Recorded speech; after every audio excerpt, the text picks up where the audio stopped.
அனைவருக்கும் வணக்கம் மக்களே. இந்த ஒரு வீடியோவில் நம்ம எதை பற்றி பார்க்க போகிறோம் அப்படின்னா, எல்லாருமே ஃபோட்டோலே தம்ப்நெயிலே டைட்டிலே பார்த்துருப்பீங்க மக்களே. ஆமாங்க, 2025 2026ஆம் ஆண்டிற்கான புதிய அங்கன்வாடி மற்றும் சத்துணவுத்துறை வேலைவாய்ப்புக்கான புதிய நோட்டிஃபிகேஷன், புதிய வேலை வந்திருக்குங்க. இந்த வேலைவாய்ப்பை பற்றின முழுமையான தகவல் தான் இந்த ஒரு வீடியோவில் தெளிவாகவும் துல்லியமாகவும் இருக்க போகுதுங்க. சரிங்களா? கிட்டத்தட்ட நமக்கு 7783 போஸ்டிங் அஃபிஷியலாக கிடைச்சிருக்குதுங்க. ஸோ இதில் 3 விதமான போஸ்டிங்க்கு அஃபிஷியலாக நோட்டிஃபிகேஷன் வந்திருக்குதுங்க. சரிங்களா? ஸோ இந்த சத்துணவு மற்றும் அங்கன்வாடி வேலையை பொறுத்த வரைக்கும் கண்டிப்பாக ஒரு வருஷத்தில் கண்டிப்பாக ஒரு தடவையாவது நோட்டிஃபிகேஷனை அஃபிஷியலாக ரிலீஸ் பண்ணி கொடுத்துடுவாங்க. ஸோ அதன் அடிப்படையில் பார்க்கும்போது இந்த வருஷத்துக்கான நோட்டிஃபிகேஷன் அஃபிஷியலாக நமக்கு இன்னைக்கு நோட்டிஃபிகேஷன் கொடுத்துருக்குறாங்க. சரிங்களா? ஸோ இந்த வேலை வாய்ப்புக்கான நோட்டிஃபிகேஷனை தெளிவாக துல்லியமாக பார்க்க போகிறோம். அது மட்டும் இல்லாமல் நமக்கு 3 விதமான போஸ்டிங் கொடுத்துருக்குறாங்க. சரிங்களா? ஸோ அங்கன்வாடி பணியாளர், குறு அங்கன்வாடி பணியாளர், அங்கன்வாடி உதவியாளர்னு சொல்லிட்டு 3 விதமான போஸ்டிங்க்கு நோட்டிஃபிகேஷன் கொடுத்துருக்குறாங்க. இந்த 3 விதமான நோட்டிஃபிகேஷனுக்கும் மினிமம் என்ன படிச்சிருக்கணும், மேக்சிமம் என்ன படிச்சிருக்கணும், மினிமம் சம்பளம் எவ்வளவு, மேக்சிமம் சம்பளம் எவ்வளவு, மினிமம் ஏஜ் என்ன, மேக்சிமம் ஏஜ் என்ன, ஸோ இதை பற்றின முழுமையான தகவல்லாம் பார்க்க போகிறோம். அதை தொடர்ந்து யார் யாருக்கு இந்த அங்கன்வாடி மற்றும் சத்துணவுத்துறை வேலைக்கு யார் யாருக்கு முன்னுரிமை கொடுக்க போகிறாங்க, ஸோ மெயினாக அப்ளை பண்ணுறதுக்கு ஸ்டார்டிங் டேட் என்ன, எண்டு டேட் என்ன, இது ரொம்ப அவசியமானதுங்க. ஏன்னா இது தெரிஞ்சாதான் நமக்கு எப்போ அப்ளை பண்ண முடியும், எதற்கான டேட் க்ளோஸ் ஆகுதுன்னு சொல்லிட்டு. சரிங்களா? ஸோ அதுக்கப்புறம் அதை டேட்டை பற்றி பார்க்க போகிறோம். அதை தொடர்ந்து இந்த அங்கன்வாடி வேலைக்கு விண்ணப்பிக்கிறதுக்கு என்னென்ன டாக்குமெண்ட், என்னென்ன ஃபார்மெட்டில் இருக்கணும், என்னென்ன பிடிஎஃப்லாம் இருக்கணுமா, ஸோ என்னென்ன ஃபார்மெட்டில் இருக்கணும், ஸோ அதை பற்றின தெளிவான அப்டேட் கொடுக்க போகிறோம். ஸோ அதே மாதிரி ஈஸியாக நமக்கு வேலையை கிடைக்கணும் அப்படின்னா நம்ம என்ன பண்ணணும், ஸோ அதுக்கான ஸ்ட்ராட்டஜிஸ் என்ன, ஸோ அதை பற்றின முழுமையான தகவலும் இந்த ஒரு வீடியோவில் தெளிவாக இருக்க போகுதுங்க. சரிங்களா? ஸோ இது எல்லாமே தெளிவாக துல்லியமாக நம்ம பார்த்து தெரிஞ்சுக்கிறதுக்கு முன்னாடி நமது கவர்மெண்ட் ஜாப் டெய்லி அப்டேட் சேனலுக்கு இப்போ தான் நீங்கள் ஃபர்ஸ்ட் டைமாக முதல் முறையாக நமது சேனலை பார்க்குறீங்க, நமது வீடியோவை பார்க்குறீங்க அப்படின்னா மறக்காமல் சப்ஸ்கிரைப் பண்ணிவிட்டு பக்கத்தில் இருக்கிற பெல் பட்டனை கிளிக் பண்ணி ஆளுன்ற ஆப்ஷனில் போட்டு வச்சுக்கோங்க. அப்போ தான் நம்ம போடக்கூடிய அரசு துறையிலிருந்து வரக்கூடிய எல்லா விதமான கவர்மெண்ட்டோட ஜாப்ஸ் அப்டேட்ஸ், நோட்டிஃபிகேஷன் இது எல்லாமே நீங்கள் உடனுக்குடனே நமது சேனலில் ஈஸியாகவே துல்லியமாகவே தெரிஞ்சுக்க முடியும். சரிங்களா? ஸோ அது மட்டும் இல்லாமல் உங்களுடைய ஃப்ரெண்ட்ஸ், ரிலேட்டிவ்ஸ், கான்டாக்டில் இருக்கக்கூடியவங்க எல்லாருக்கூடையும் ஷேர் பண்ணிங்கன்னா ரொம்ப ரொம்ப பயனுள்ளதாக இருக்குங்க. ஏன்னா இந்த மாதிரி அரசு வேலைகள்லாம் உடனுக்குடனே எல்லாருமே தெரிஞ்சுக்கிட்டாங்க அப்படின்னா அவங்களுக்கும் பயனுள்ளதாக இருக்கும், நமக்கும் பயனுள்ளதாக இருக்கும், எல்லாருக்கும் பயனுள்ளதாக இருக்கும். ஸோ அதனால் முடிஞ்ச அளவுக்கு எல்லாருக்கும் ஒரு 5 பேருக்காவது ஷேர் பண்ணுங்கள். வாங்க வீடியோக்குள்ளே போயிட்டு இதற்கான முழு அப்டேட்டுமே தெரிஞ்சுக்கலாங்க. சரிங்களா? தமிழ்நாடு அங்கன்வாடி ரெக்ரூட்மெண்ட்டுக்கான புதிய நோட்டிஃபிகேஷன் தாங்க இது. ஸோ நமக்கு இங்கே கொடுத்துருக்காங்க பாருங்கள், அங்கன்வாடி பணியாளர், குறு அங்கன்வாடி பணியாளர், அங்கன்வாடி உதவியாளர்னு சொல்லிட்டு 3 விதமான போஸ்டிங்க்கு நோட்டிஃபிகேஷன் கொடுத்துருக்குறாங்க. சரிங்களா? ஸோ ஜாபோட லொக்கேஷனை பொறுத்த வரைக்கும் தமிழ்நாடு முழுக்க இருக்கக்கூடிய ஆண்கள், பெண்கள் அனைவருமே இந்த வேலை வாய்ப்புக்கு நீங்கள் விண்ணப்பிச்சுக்க முடியும். ஸோ அதில் எந்த விதமான சந்தேகமும் வேண்டாங்க. சரிங்களா? ஸோ அடுத்ததாக பார்த்தீங்கன்னாக்கா இந்த வேலைவாய்ப்பானது எங்கேருந்து கொடுத்துருக்காங்கன்னு சொல்லிட்டு நீங்கள் கண்டிப்பாக தெரிஞ்சுக்கிட்டே ஆகணும். ஸோ இந்த வேலைவாய்ப்பை பொறுத்த வரைக்கும் நமக்கு எங்கேருந்து கொடுத்துருக்குறாங்க அப்படின்னா, integrated child development service ICDS Tamil Nadu, அதாவது பார்த்தீங்கன்னாக்கா அங்கே இருந்தால் நமக்கு அஃபிஷியலாக கொடுத்துருக்குறாங்க. சரிங்களா? மீண்டும் சொல்கிறேன், இன்டிகிரேட்டட் சைல்ட் டெவலப்மெண்ட் சர்வீஸ் அங்கிறது தான் நமக்கு அஃபிஷியலாக இந்த வேலைக்கான நோட்டிஃபிகேஷன் கொடுத்துருக்குறாங்க. என்ன வேலைக்காக நோட்டிஃபிகேஷன் வந்திருக்கு அப்படின்னா, அங்கன்வாடி வேலைக்காக தான். ஆல்மோஸ்ட் எல்லாருக்குமே தெரியுங்க. ஸோ என்னென்ன போஸ்டிங்ன்றதை மீண்டும் நான் சொல்கிறேன், anganwadi worker, mini anganwadi worker, anganwadi helper. சரிங்களா? ஸோ இந்த 3 விதமான போஸ்டிங் தான் நமக்கு நோட்டிஃபிகேஷன் கொடுத்துருக்குறாங்க. ஸோ அப்ளிகேஷனை பொறுத்த வரைக்கும் முழுக்க நம்ம ஆன்லைனில் தான் பண்ணணும்னு சொல்லியிருக்கிறாங்க. இது ஆன்லைன் மெத்தடு தான். ஸோ இந்த தடவை கொடுத்துருக்குறாங்க. போன வருஷம்லாம் பார்த்தீங்கன்னா நமக்கு ஆஃப்லைன் மெத்தட் கொடுத்துருந்தாங்க. இந்த வருஷம் பார்த்தீங்கன்னா ஆன்லைன் மெத்தட் கொடுத்துருக்குறாங்க.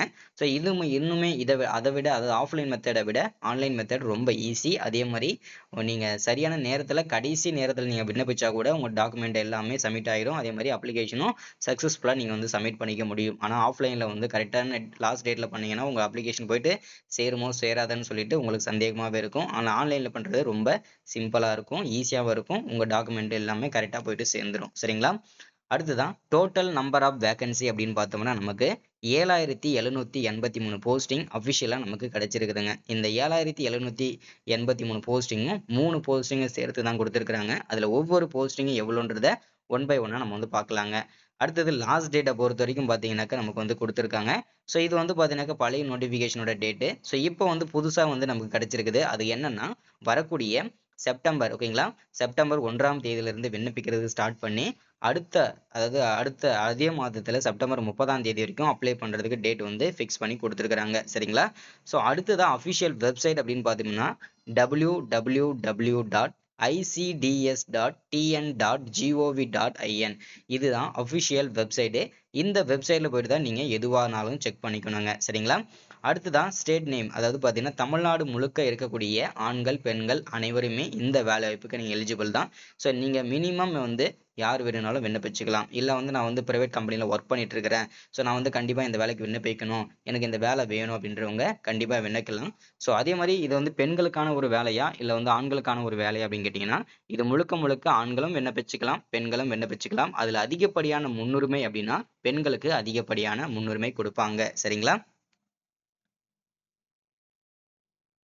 அடுத்ததா இந்த அங்கன்வாடி வேலை வாய்ப்புக்கு விண்ணப்பிக்கிறதுக்கு எலிஜிபிலிட்டி யாரெல்லாம் அப்படின்னு பார்த்தோம்னா அங்கன்வாடி ஒர்க்கருக்கு மினிமம் நீங்க 12ஆம் வகுப்பு படிச்சு பாஸ் பண்ணியிருக்கணுங்க. அதற்கு மேல வந்து பார்த்தீங்கன்னா degree, diploma, IT, UG, PG, master டிகிரின்னு சொல்லிட்டு எனி டிகிரி எப்போ வேணாலும் முடிச்சிருந்தாலுமே நீங்க ஓகே தான் சொல்லியிருக்கிறாங்க. சரிங்களா?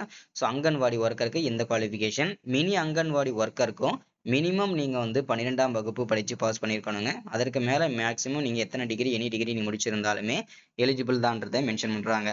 அடுத்ததா அங்கன்வாடி ஹெல்ப்பருக்கு மட்டும் நீங்க 10ஆம் வகுப்பு படிச்சு பாஸ் பண்ணியிருந்தாலே போதுமானதுங்க. சரிங்களா? அதற்கு மேல நீங்க படிச்சிருந்தாலும் ஓகே தான். அதற்கு கீழே குறைவா படிச்சிருந்தீங்கன்னா நீங்க எலிஜிபிள் கிடையாது. மினிமம் 10ஆம் வகுப்பு படிச்சு பாஸ் பண்ணியிருக்கணுங்க. சரிங்களா? ஸோ இப்போ வந்து பார்த்தீங்கன்னா நிறைய பேருக்கு ஒரு சந்தேகம் இருக்கும், நான் எந்த போஸ்டிங்கை சூஸ் பண்றது அப்படின்னு சொல்லிட்டு. எனக்கு வந்து கண்டிப்பா ஒரு அரசு வேலை வேணும், அதுவும் இந்த அங்கன்வாடி சத்துணவு வேலை வேணும். ஸோ ஆனால் வந்து எந்த போஸ்டிங்கை சூஸ் பண்ணால் எனக்கு கன்ஃபார்மாக வேலை கிடைக்கும் அப்படின்றவங்களுக்கு நான் ஒரு சஜஷன் சொல்கிறேன். ஸோ உங்களுக்கு வந்து பார்த்தீங்கன்னாக்கா உங்களுக்கு பெட்டரான வந்து பார்த்தீங்கன்னாக்கா அங்கன்வாடி அதாவது மினி அங்கன்வாடி ஒர்க்கர், அப்படி இல்லைன்னா அங்கன்வாடி ஹெல்ப்பர், இந்த 2 போஸ்டிங்கும் வந்து பார்த்தீங்கன்னாக்கா உங்களுக்கு ஈஸியாக கிடைக்கும். அதே மாதிரி அதற்கான இன்டர்வியூஸும் தனியாக நடக்கும். அதே மாதிரி இதில் வந்து பார்த்தீங்கன்னாக்கா ஈஸியாகவும் நீங்கள் வேலையை வாங்கிக்க முடியும். காம்படிஷன்றது அதாவது பார்த்தீங்கன்னாக்கா நமக்கு கம்மியாக தான் இருக்கும். ஸோ அதனால் இந்த போஸ்டிங்கை நீங்கள் சூஸ் பண்ணிக்கோங்க. அடுத்தது ஏஜ் லிமிட், வயது வரம்பை பொறுத்த வரைக்கும் மினிமம் ஏஜ் வந்து 25 வயசுலேருந்து விண்ணப்பிச்சுக்கணும். மேக்ஸிமம் 35 வயசுக்குள்ளே இருந்தால் நீங்கள் அப்ளை பண்ணிக்கோங்க. அடுத்தது அங்கன்வாடி ஹெல்ப்பருக்கு 20 வயசுலேருந்து 40 வயசு வரைக்குள்ளே இருந்தால் நீங்கள் விண்ணப்பிச்சுக்கலாம். ஸோ ஒருவேளை நீங்கள் எஸ்சி எஸ்டி பிடபிள்யூ கேட்டகரியாக இருக்கீங்கன்னா 40லேருந்து 45 வயசு வரைக்கும் விண்ணப்பிச்சுக்கலாம். அதுவே பிடபிள்யூ அதாவது இந்த ஓபிசி கேண்டிடேட்டில் வருவீங்க இல்லையா, so BC MBC SC SCA SCM இந்த கேண்டிடேட்டில் வரவங்க எல்லாருமே 43 வயசு வரைக்கும், அதாவது 3 வருஷம் வரைக்கும் வயது தளர்வு, அதனால 40லேருந்து 43 வயசு வரைக்கும் விண்ணப்பிச்சுக்கலாங்க. ஓபிசி கேண்டிடேட்ல இருக்கிறவங்களுக்கு எந்த விதமான ஃபீஸும் கிடையாது அப்ளை பண்றதுக்கு. அதே மாதிரி ஆன்லைன்ல பண்றவங்களுக்கும் ஸோ அது எஸ்சி எஸ்டிக்கும் ஃபீஸ் கிடையாது, ஃப்ரீயாவே நீங்க எல்லாருமே அப்ளை பண்ணிக்கலாங்க. அடுத்தது இதற்கான சம்பளத்தை பொறுத்த வரைக்கும் பார்த்தீங்கன்னாக்க அங்கன்வாடி ஒர்க்கருக்கு 7700 ஸ்டார்ட் பண்ணி 24,200 வரைக்கும் இதற்கு பர் மந்த் சேலரி கிடைக்கும். அங்கன்வாடி மினி ஒர்க்கருக்கு வந்து 5,700 ஸ்டார்ட் பண்ணி 18,000 வரைக்கும் இதற்கு பர் மந்த்துக்கு சேலரி வந்து கிடைக்குங்க. அடுத்தது அங்கன்வாடி ஹெல்ப்பருக்கு வந்து 4,100 ஸ்டார்ட் பண்ணி 12,500 வரைக்கும் இதற்கு பர் மந்த்துக்கு சேலரி வந்து கிடைக்குங்க. சரிங்களா? ஸோ அடுத்ததான் வந்து மெயினாக நம்ம பார்க்க போகிறது என்னென்ன நமக்கு 3 விதமான போஸ்டிங்கு கொடுத்துருந்தாங்க. அந்த 3 விதமான போஸ்டிங்கும் 7783 போஸ்டிங் கொடுத்துருக்காங்க. அதில் ஒவ்வொரு போஸ்டிங்கும் எவ்வளோ வேகன்சி இருக்குன்றது தெரியணும் இல்லையா? அதில் அங்கன்வாடி ஒர்க்கர் போஸ்டிங்கு வந்து 3,886 போஸ்டிங் கொடுத்துருக்காங்க. அங்கன்வாடி மினி அங்கன்வாடி ஒர்க்கருக்கு 305 வேகன்சி கொடுத்துருக்காங்க. அங்கன்வாடி ஹெல்ப்பருக்கு 3,592 வேகன்சி கொடுத்துருக்காங்க. ஸோ இதில் செலெக்ஷன் ப்ராசஸ் நம்ம வந்து பார்க்க போகிறது டைரெக்டாக வந்து உங்களை அப்ளை பண்ணுற எல்லாருமே இன்டர்வியூஸ்க்கு கூப்பிடுவாங்க. ஸோ அதில் வந்து பார்த்தீங்கன்னாக்கா உங்களை இன்டர்வியூஸ் பண்ணிவிட்டு அதில் வந்து செலக்ட் ஆகிறவங்கள டாக்குமெண்ட் வெரிஃபிகேஷன் பண்ணுவாங்க. வெரிஃபை பண்ணிவிட்டு அதுக்கப்புறம் உங்களை வந்து ட்ரைனிங் கொடுப்பாங்க, உடனே ஜாப் வந்து கொடுத்துருவாங்க. ஸோ இவ்வளோ தான் செலெக்ஷன் ப்ராசஸ், ரொம்ப ஈஸியாக தான் இருக்கும். சரிங்களா? ஸோ இன்னைக்கான வீடியோவில் அப்டேட் இதுதான். ஸோ மறக்காமல் சப்ஸ்கிரைப் பண்ணுங்கள், லைக் பண்ணுங்கள், ஷேர் பண்ணுங்கள். தேங்க்யூ.